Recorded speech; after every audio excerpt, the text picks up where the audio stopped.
મને તો ખબર નથી પડતી કે આ લોકોને વિડીયો બનાવવાથી શું કામ શરમ આવે છે, શું કામ શરમાય છે, ખબર નથી પડતી. 200 રૂપિયામાં દાડિયા જતા શરમ નથી આવતી, બરોબર છે. 500 રૂપિયામાં આખો દિવસ હીરા ગણવામાંથી શરમ નથી આવતી, બરોબર છે. 200-400 રૂપિયામાં આખો દી મજૂરી કરવામાં શરમ નથી આવતી, બરોબર. 12 કલાક કન્ટિન્યુ ટાઈમ ભરે છે અને 12 કલાક પૂરેપૂરી કન્ટિન્યુ ટાઈમ ભરે છે, તો એમાં એને શરમ નથી આવતી, બરાબર.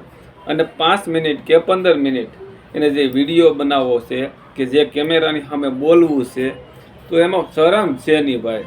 તમારે કાંઈ કોઈની હારે ખોટું કરવું છે કે કોઈની હારે તમારે કાંઈ ગાળભેળ બોલવી છે કે જૂઠું બોલવું છે, તો મિત્ર કોઈ દિવસ કોઈ કામમાં શરમ રાખવાની નહીં.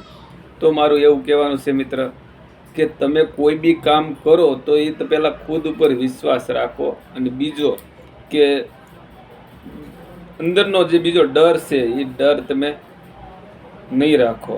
મતલબ કે ભાઈ કાલ કોઈ આપણને આવી રીતનું બોલશે, પેલું બોલશે, પેલું બોલ, જે લોકો બોલશે ને એ પછી તમારી યારે સેલ્ફી પણ પાડશે. તો તમે તમારી મહેનત ચાલુ રાખો.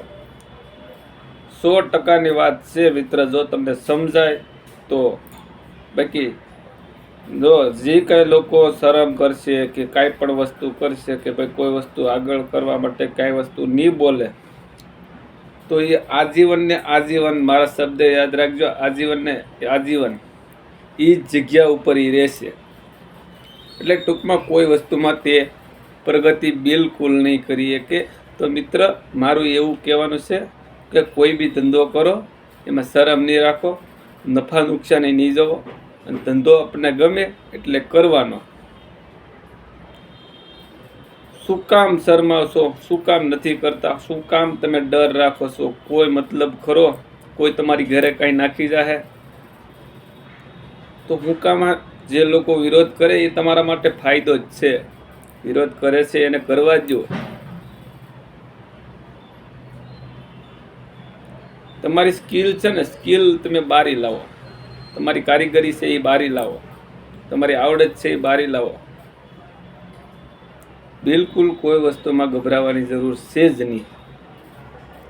તમે ગભરાશો, તમે હારી જાઓ તો તમને જીતાડવાવાળું કોઈ છે નહીં, તમને ઊભું કરવાવાળું કોઈ છે નહીં. એટલે ગમે સ્ટેડમાં તમે જે કામ કરો ને, ધબધબાટી બોલાવાની, કોઈ જાતની કોઈની ફિકર રાખવાની નહીં. આ મારા પોતાના ખુદના અનુભવ છે ભાઈ.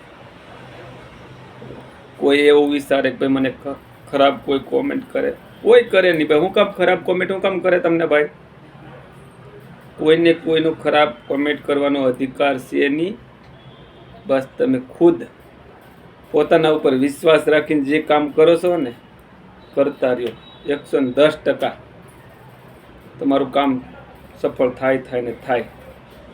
તો મિત્ર મારું એટલું જ કહેવાનું છે. હું ઘણા વિડીયો જોતો હોય અને હું જે ધંધો કરું છું, ટેમ્પાનું કામ કરું છું, તો ટેમ્પો હકારતો હોય. ઘણા સમયથી હું સુરતમાં ટેમ્પો હકારું છું, એટલે ઘણા ખરા મને અનુભવ ખુદને થયા અને ઘણું ખરું જાણવા પણ મળ્યું છે.